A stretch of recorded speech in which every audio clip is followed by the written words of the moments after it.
Hi, and welcome to Concussion Talk Podcast. I'm Nick Mercer. This is episode 55. One of the great things about podcasting is that even small podcasts like mine from small places can reach the world. That's how Podcorn, strange name, kind of like the opposite of Popcast, is so helpful to me.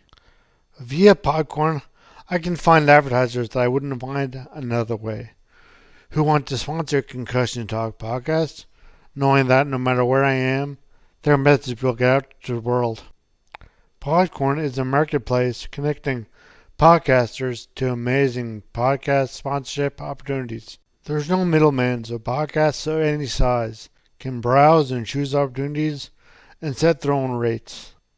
You never give up rights to your podcast, so you maintain full control and creator freedom. Click on the link in my episode description for more information about Podcorn.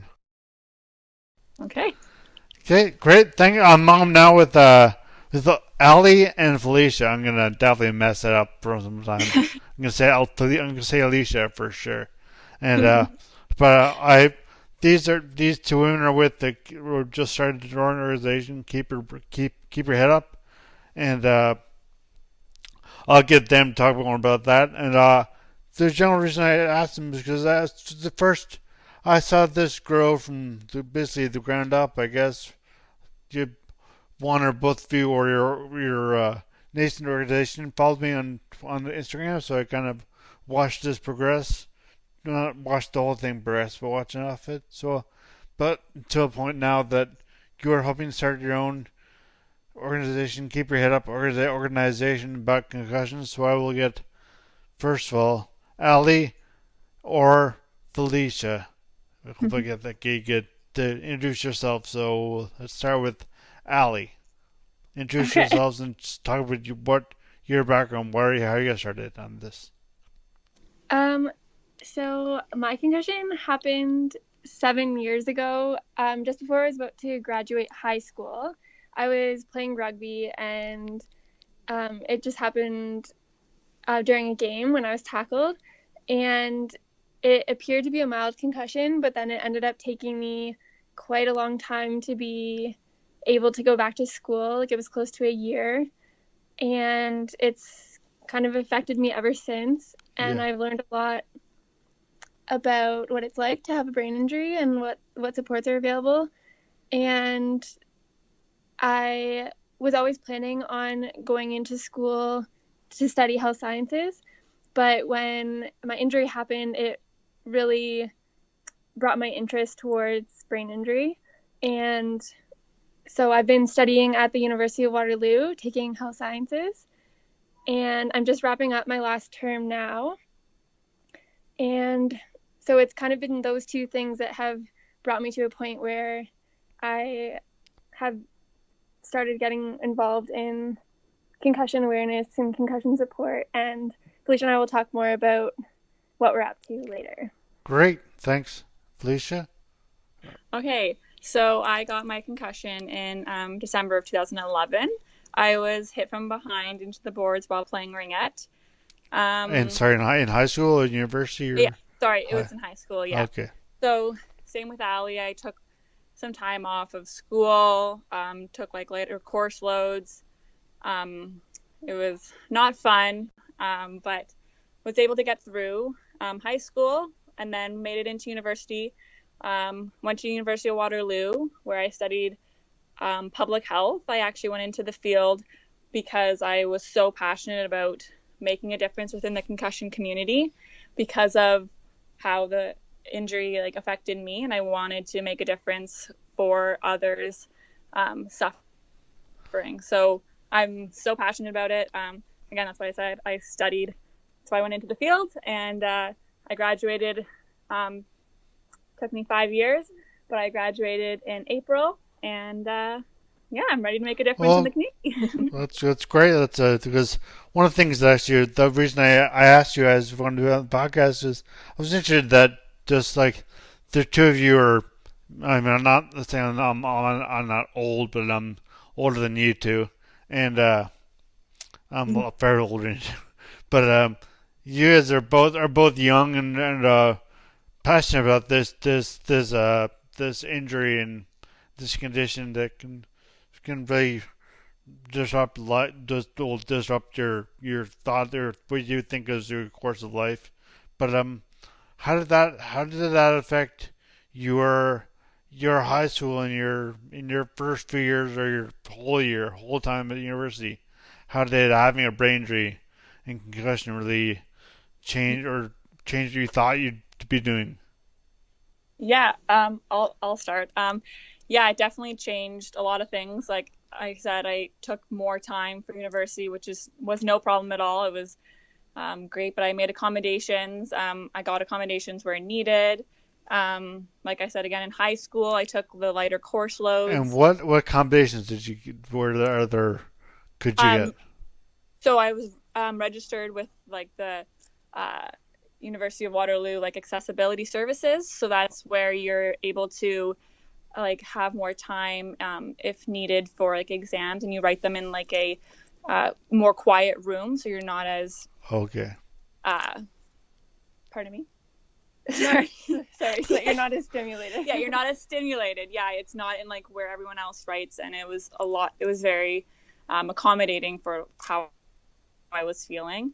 Allie can say how she. Yeah, so mine was um, tricky because it happened just a couple months before I was supposed to graduate high school, Oh, and I was really a gunner and had all these plans dreamed out for what my university path would look like. So when it happened, I was really devastated because all my hard work was kind of shattered, and I wasn't sure if or when I would be able to return to school, and it really made me question like who I was now with my injury. So it was quite a difficult emotional process for me. right. A lot of I was really resistant to slowing down, and I had a hard time letting go and watching, friends get ahead of me, and just Mhm. kind of feeling like I was stuck behind, like left Right. behind. Yeah. Right. Uh, And I, because I was so resistant to change, I think I often would start to feel better and then kind of take on too much and then sort of regress backwards. And it right. happened a few times and until I finally was And it forced to, can be frustrating. yeah, Yeah. I was actually about schooling, but first of all, those people listen to this are not from most people listen to this are not from Canada. So Kitchener, Waterloo, or Waterloo University of Waterloo. Where can you just explain? I know where they are, but I mean, as in most listeners do not. So can you explain where it is in Canada? It's in Canada, but yeah. where? So it's about an hour away from Toronto. It's we think it's a big city, but it's definitely not. It's a growing place, but our community has the University of Waterloo and also Wilfrid Laurier University.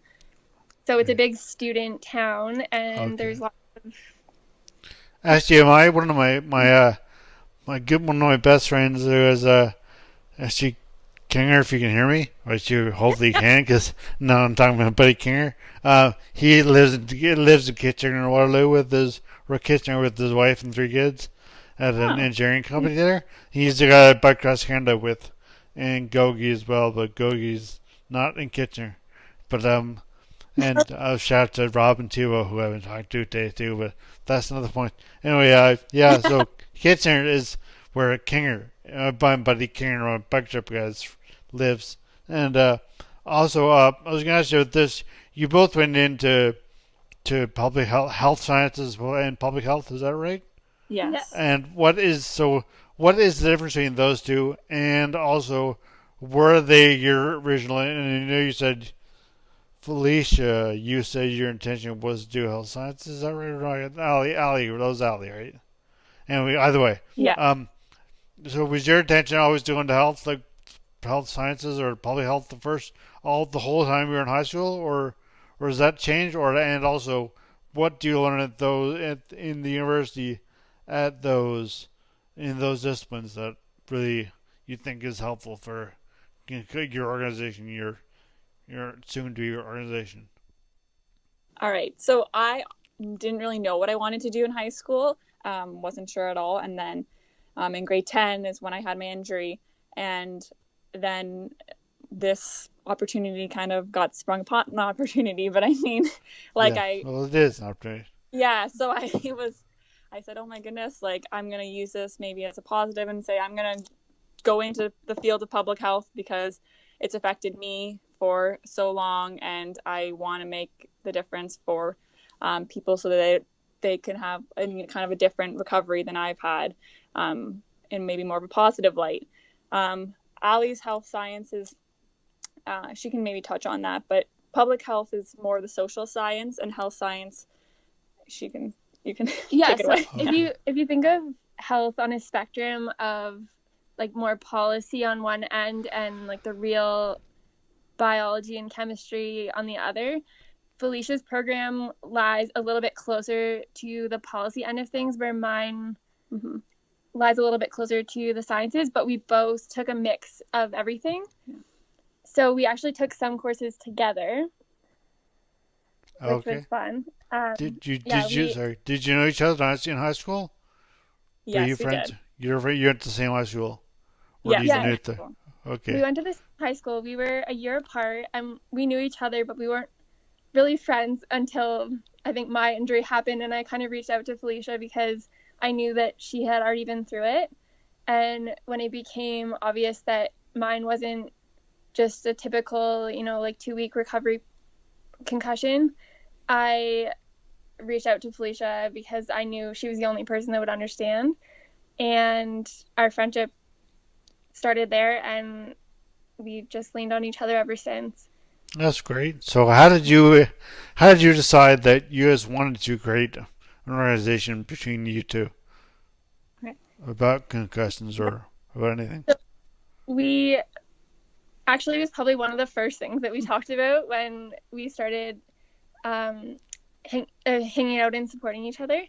But I think back then we were both so immersed in our recovery process and, finishing high school, getting through university, and, it would come up time and time again, and we'd say, oh, we should still do that. And to be honest, for me, my interest in it happened after my injury, but then it did get to a point a few years ago where I didn't want to talk about it. I hated hearing the word concussion or brain injury. I just felt so hopeless about it, and I thought that the idea was kind of like off the table. I wanted to do anything but work in the concussion world. But over the past couple of years, I've come around, and I feel like I'm ready to take it on. Yeah. And so Felicia reached out to me in the fall of last year and kind of casually asked if I'd still be up for it, and the rest is history. I said, let's grab a coffee. Yeah. So Nice. You want to do this? That's great. That's awesome. So, Felicia, I assume you have the same story, or do you have you obviously started differently, but yeah, I don't know. Mine's always been like, honestly, since that grade 10 year, like it's been public health, and then that I want to do this health education, and that I want to get the word education and awareness, support out there. And I don't know, this has like literally been my dream like since like grade 10. So it's just always been, I've always wanted to this has just been my dream goal. So you did public health with this in mind. With this in mind, like that's why I studied that. Yes, exactly. Yeah. Great. So I guess now I can ask if you guys want to talk about what is your organization, what are your goals, what do you see why did you create this organization? Okay. Yeah, so since our injuries happened 7 and 9 years ago, it's been a really hot topic for research and for the medical community and public health in general. And I think we've made really awesome progress in terms of raising awareness about what the signs and symptoms are of a concussion and recognizing why it's important to address. I mean, we still have a long way to go, but there's been a lot of progress. There's a lot of organizations doing that already. But what we've found in our own experiences and what we've continued to find over the past few years is that there are becoming a lot of resources and services that are available to you if you have a brain injury or a concussion, but it can be really hard to find them, and it can be really you have to know where to look. Navigate the system. And often we don't look until we're in that position, and when we're in that position, we're in crisis mode, and we don't have the ability to be a strong advocate for ourselves and to do a ton of like medical research. So when we decided like what gaps are there that we can fill, we feel that the next step for concussion education is to empower people to understand what is available, so that if they ever find themselves in a position where they need concussion support, they know where to look and they know how to support each other and just are more prepared for the challenges that they might face. We don't feel like we were, and so we want to use everything that we've learned to help make that process a little bit easier for the next. So we plan on doing that through like an education program that we want to implement in like schools and with sports teams and to parents. And we understand that parents, coaches, and teachers, it's just as important for the youth and people to know, but it's just as important for the older individuals as well to understand. So like that's one aspect of the education program, is like one aspect of our program that we want to get rolling. Another aspect is the social media platform that I'm sure you know about. It's on Instagram. It's Keep Your Head Up, KW right now. But that's where we wanted to create a positive social community where people who are, having a bad day, or even if you just need some positive, like uplifting hope through your journey, you can turn to our page and like get that reassurance that like everything is going to be okay. And we share like tips and tools and like different strategies that we have found like to be really helpful throughout our journeys through recovery that we found and we hope that can be helpful for others suffering. And then our last little part of our program is our community events. Yeah, so one of the things that we found in our own recovery process is that it's a time where you really need social support for getting through some really difficult times. But the recovery process itself can be really isolating because there's not a lot that you can do. Most activities are too stimulating, and it can just be really hard to get meaningful social interactions and honestly to find opportunities to get out of the house. So we are going to be organizing community events here in Kitchener-Waterloo to start that are accessible to most people recovering from concussions. And some of the things we have in mind are like going for a light hike or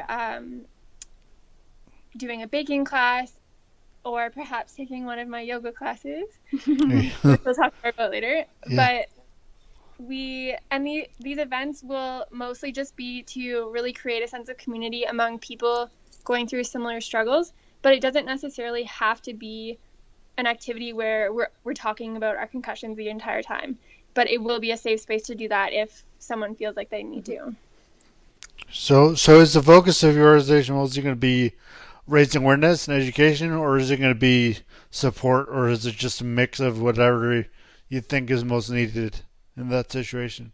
Because I think it's great. I mean, the way you're doing it was amazing.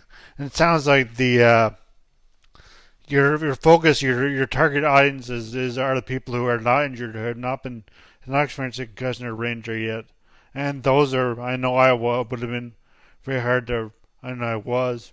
I mean, it wasn't a big deal when I was brain injured. It wasn't just concussion and brain injury weren't as prominent forces there now, but then I know if I was going to go through a session like when I was playing Waterloo or doing a triathlon, if I had to go through a session about, if you're ever concussed or brain injured, I'd be like, okay, this is fine, but I'm not really gonna. I should learn. I should know this stuff, but I'm not expecting it. Not really gonna.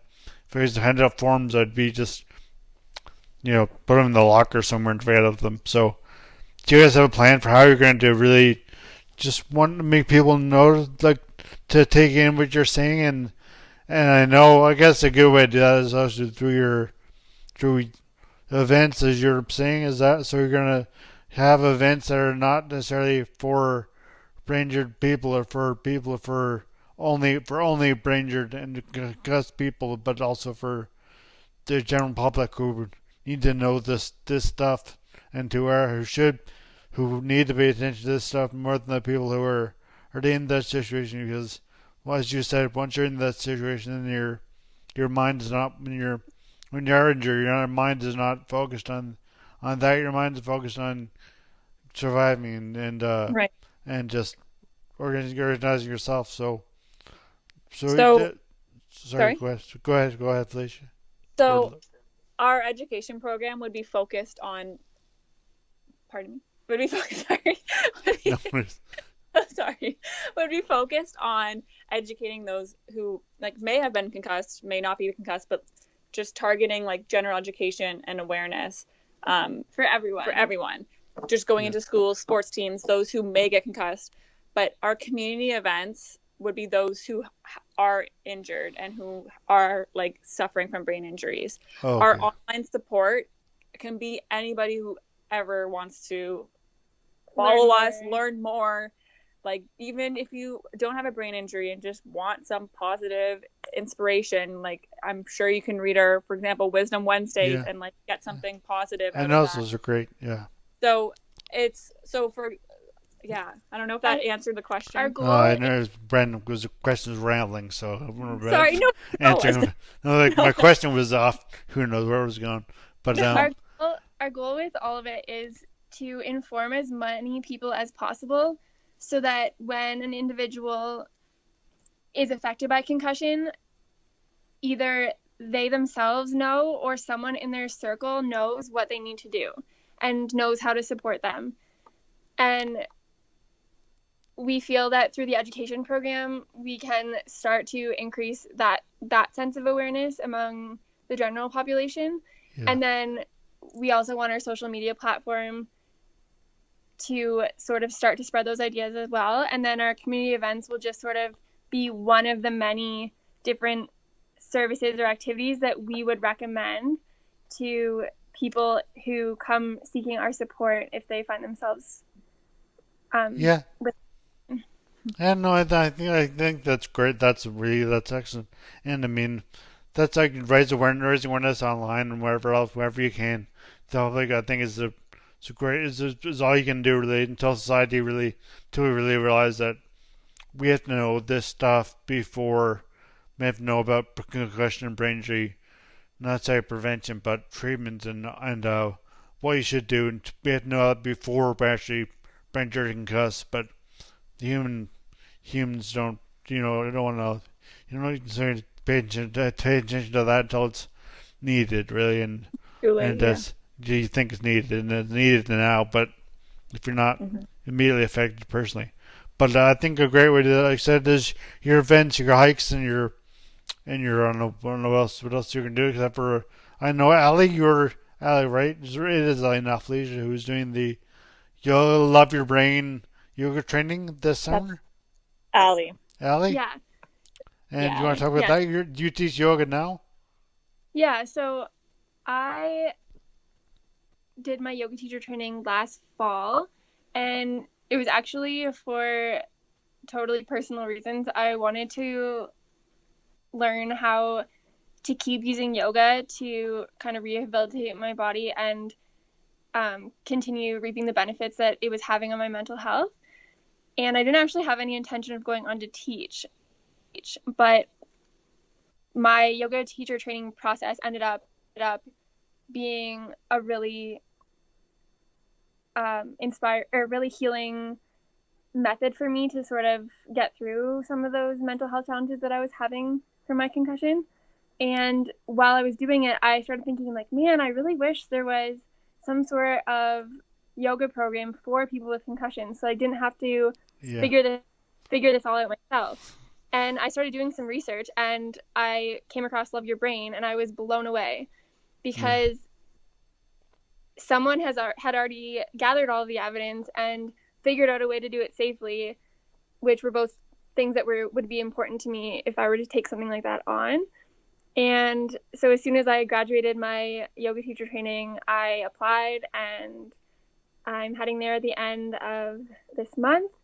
And for anyone who doesn't know what Love Your Brain is, it is a yoga program that was developed by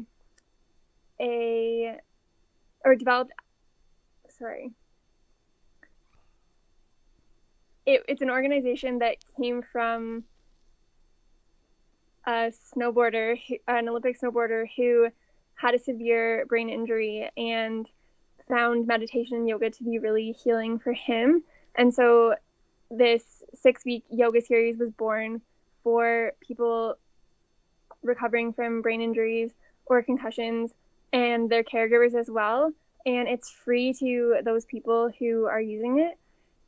And it just provides an accessible way for people who would really benefit from things like yoga and meditation to be able to do it.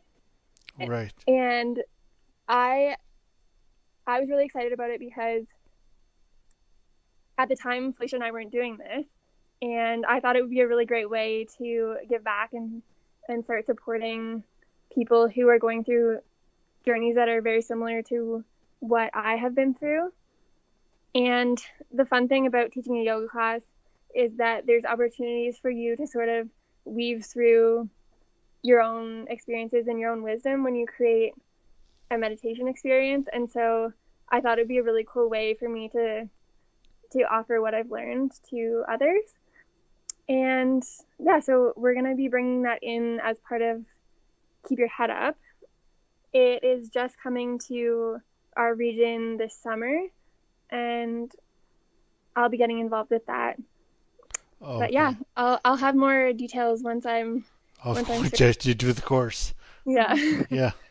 And so Felicia, do you used to play any of your sports, ringette or soccer, right? No, I did play a little bit of intramural soccer just because I wanted to get back out there. I missed playing so much. But no, I haven't been able to I played intramurals during my undergrad. But I've been skating but I haven't been able to play ringette again. I think it would just be too much contact, and I mean it's not supposed to be contact, but it's just I think it'd be too much for me, which it sucks. But yeah, no, unfortunately. Well, that's exciting though about the yoga program. Or Felicia, are you in there? Do you do yoga, or do you practice yoga? Do you practice yoga, or are you done with Allie? I have not. So Allie is going to take me because I think it would be really beneficial for my healing process as well. So she's yet to take me, but she's got to take me and show me how it's done, because I think I could really benefit from it. Yeah, we'll do a little case study on Felicia. Yeah. Well, actually, I was about to end the conversation, but I didn't ask you guys. One of the most important questions is what challenges do you find are the most for you individually? So, Allie, what do you find are your biggest challenges, if you don't mind speaking about them? No, not at all. One of the major things that got in my way after, which took a long time to be sorted out, was my vision. My I have Um, double vision, so yeah, I'm with that. yeah, my It sucks. to converged. Yeah, I feel yeah. It it makes it really difficult to read and to be in stimulating environments and to be in like a university lecture, and it's just really changed the way that I learn and something which is something that's really important to me. So that's been really tough, and I've tried all sorts of different vision therapies, but nothing has really seemed to stick. So that's something that I'm still getting used to. Um, my most of my other symptoms have subsided for the most part, but I can still get like if I'm in class all day, I know that the rest of my day has to kind of be um, less stimulating so that I can recharge and be ready to go back the next day. Is that what you use yoga for, or do you like just Yeah, sit in a room and read, or you like yoga? Do you? anything but reading. Oh, oh yeah, trying to. Yeah, but yeah, yoga is something that I was able to use because my balance was really impacted, Yeah, and my body just like after many years of not being able to do any exercise, it just got so weak, and both that and then just feeling disconnected from it just made me really hate any sort of movement. But I oh, tried yoga, and my doctor kept telling me that it would help, so I kept going back to it even though I hated it at first. And then I found it to be it's just gentle enough that it can start building strength back and can start building balance back, which is what I really liked about it. right. Yeah, And now it's something that I can turn to when I'm feeling really overwhelmed with anxiety or just like struggling with motivation. I know that I'm kind of just one yoga class away from feeling better, which that's is good. really. That's excellent. But I would encourage. So if anyone is thinking about trying yoga and they haven't done it before, give yourself a few classes to try it before you make a decision, because once your body gets used to the type of movements that you're doing, then you'll start to see you'll start to experience the meditative relaxing benefits of it. So give it a chance. Great advice. And so, Felicia, what symptoms or what do you find? What did you find, or do you still find most challenging from after your concussion? I just find most challenging that I'm just a really type A personality. Like I need to just go, go, go, and I honestly just never know when to stop, kind of thing. And that Um, didn't and change. and well, that really affects. Like I wear like wear myself out because I just like, and then if I can't do what I used to be able to do in a day, or like I have to alter what I'm doing. Like if I, for example, was walking around the streets on like spent a day walking in Toronto, and then Yeah, I expected to like watch a movie that night, like I couldn't. I would be like fried, kind of thing. So like I have to alter my days and every like I just can't do as much as I expect myself to do, and like it's been a challenge to have to adapt to that because I push myself really hard and like expect myself to do like I set these really high standards for myself all the time and expect myself to always like do it, but I feel like crap like halfway through the day, and then yeah, so it's just like symptoms come on. Like I suffer from like a headache every day. I've suffered from like 9 years for headaches every day. So yeah, it's just tough having to adjust, and like just because I'm I don't know, a busybody, a go-getter. I don't yeah. know. I don't know. Yeah. But So yeah. yeah, it's I think it's great that you with all these challenges you guys actually are getting involved and with your policy and science backgrounds, you're getting involved in this discipline of the discipline, this sphere, brain injury concussion, and what you can do to alleviate some of the pressures and some of the Hey. the pain some people are going through. But Yeah. So I know you guys are now on I find it on Instagram, but so if is there else where people can find you? Is there any hard location for people to find you? For We people are in anywhere, any this physical location, or is it we just online? oh Sorry. well we're working on a website, so Hi. that's getting up and running, and we'll soon, hopefully, and we'll post about that. And then In terms of having a physical space, we're working on it. that's Yeah. also in the works, so No, it's we'll let just you. It'll be no. posted when we do. It's something's brewing. Yeah. Oh, yeah, that's good.